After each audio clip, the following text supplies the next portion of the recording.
They say a man walks into the same abandoned factory every morning, boots echoing across concrete that hasn't seen a shift change in years. He never speaks. He never takes lunch. But every night, the machines hum like he's still on the clock. Here's what's terrifying. The factory was shut down in 2017, torn down, erased. So why does his ID still clock in at 4:59 a.m., sharp, every day? My name's Ryan. I'm 34. Before everything fell apart, I worked for a distribution hub in Ohio that was once the beating heart of our town.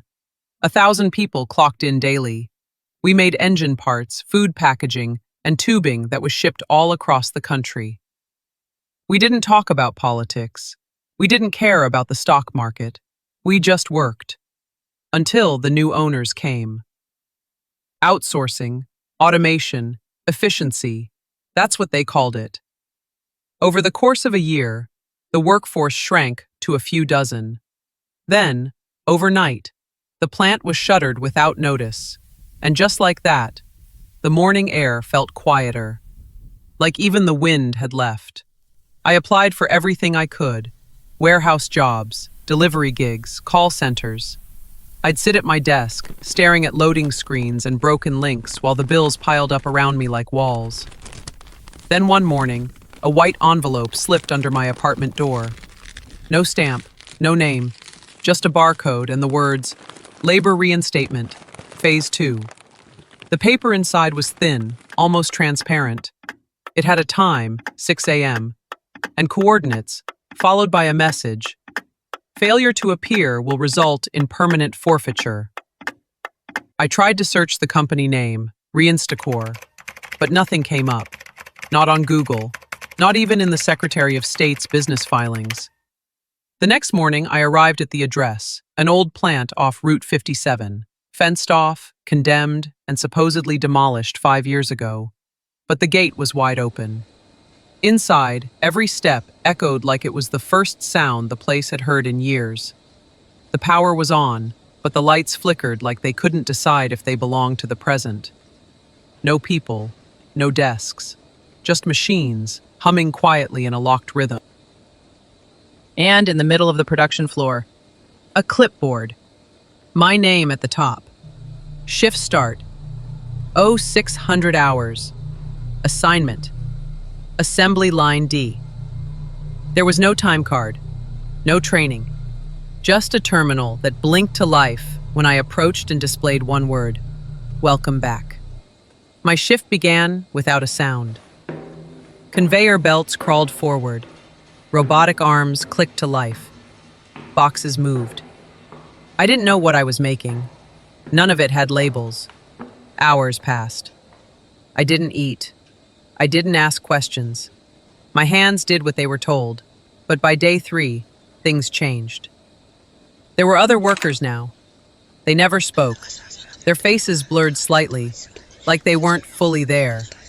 I tried to greet them once, but my voice felt swallowed by the air. And then I noticed something worse. One of them, man, medium build, buzz cut. He wore my old uniform jacket, the one I lost in the original layoff. He had my name stitched on his chest. The machines kept running. The building stayed cold. I never saw a clock, but every morning, I returned. Not because I wanted to. Because at 3:17 a.m. each night, my apartment door would unlock on its own, and my phone would vibrate once. No messages, no missed calls. Just one notification. Shift confirmed. One night, I stayed behind. I hid behind a stack of pallets and waited. The lights dimmed at midnight. A siren groaned once, then silence. That's when I saw them. Figures in faded overalls, faces blackened with smog, silently walking in single file. They weren't workers. They weren't even alive. They were the ones we replaced. Immigrants, old-timers, laid-off janitors, injured machine techs. Faces I hadn't seen since before the shutdown. They walked through the walls like they never noticed they were dead. And at the front of the line was a man in a clean white shirt, clipboard in hand. He looked just like the plant manager from 5 years ago. Problem was, he died in a boiler explosion. I attended his funeral. He looked right at me. "You're overdue for review," he said. And suddenly, I wasn't in the plant anymore. I was in a waiting room. Fluorescent lights humming above. A TV playing old training tapes from the 80s. And in front of me, a keypad with one question blinking. "How long have you been unemployed?" I couldn't answer. I didn't know anymore. I woke up on the floor of my apartment, drenched in sweat, keys still in hand, work boots muddy. But my phone was off. My bank account showed a $3,000 deposit labeled back pay. There was a new envelope by the door. This one read, "Compliance confirmed. Welcome a permanent placement." I haven't left since. Every day, I go to work. The plant is always there. I never see the sun anymore. I don't know if it's day or night. But the machines, they always need someone. And I'm scared that if I stop showing up, I'll stop existing. Some stories end in death. Mine? I think it ends in replacement. And the next time you see a help wanted sign posted in a boarded up building, ask yourself, who still works there?